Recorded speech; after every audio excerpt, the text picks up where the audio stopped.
রাজধানীর ফকিরাপুল এলাকায় গোয়েন্দা পুলিশের টহল টিমকে লক্ষ্য করে গুলি চালানোর ঘটনায় জড়িত মূল শুটারকে গ্রেপ্তার করেছে ঢাকা মহানগর গোয়েন্দা পুলিশ।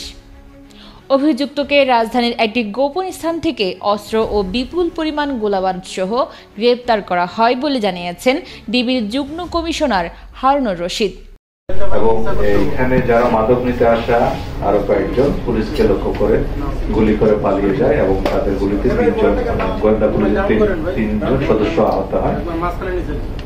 এই ধারাবাহিকতায় আমরা অভিযানটা পরিচালনা করছি। সেই অভিযানের প্রেক্ষিতে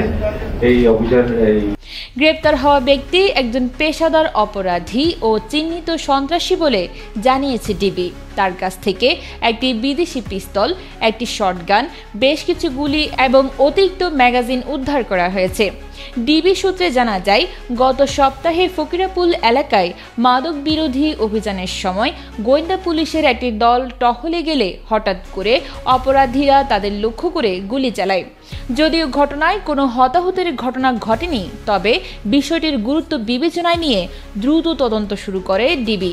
তদন্তে মূল শুটারের পরিচয় ও অবস্থান নিশ্চিত হলে বিশেষ অভিযানে তাকে গ্রেপ্তার করা হয়।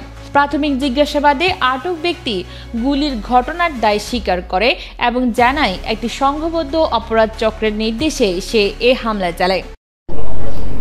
আমরা এই পর্যন্ত যতজনকে গ্রেপ্তার করেছি, অর্থাৎ প্রথম অবস্থায় অনেক সহজে আমরা 6 জনকে গ্রেপ্তার করেছি, তাদের বিরুদ্ধে একাধিক মামলা রয়েছে। আর এখানে পরবর্তীতে রিপোর্ট এবং কামরুল তাদেরকে যে গ্রেপ্তার করেছি, সেক্ষেত্রে আমরা যেটা পেয়েছি, রিপোর্টের বিরুদ্ধে আমাদের ডেটাবেজে 7টি মামলা এবং কামরুলের বিরুদ্ধে ডেটাবেজে 9টি মামলা এ পর্যন্ত রয়েছে।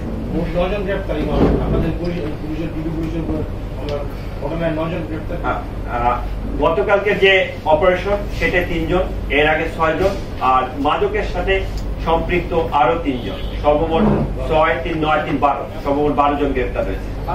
ডিবি আরও জানায়, গ্রেপ্তারকৃত আসামির বিরুদ্ধে একাধিক অস্ত্র ও মাদক মামলার তথ্য রয়েছে। বর্তমানে তার বিরুদ্ধে আইনানুগ কার্যক্রম চলমান এবং চক্রের অন্যান্য সদস্যদের গ্রেপ্তারে অভিযান অব্যাহত আছে। এ বিষয়ে ডিবির এক কর্মকর্তা বলেন, পুলিশ সদস্যদের ওপর হামলার কোনো ঘটনা সহ্য করা হবে না।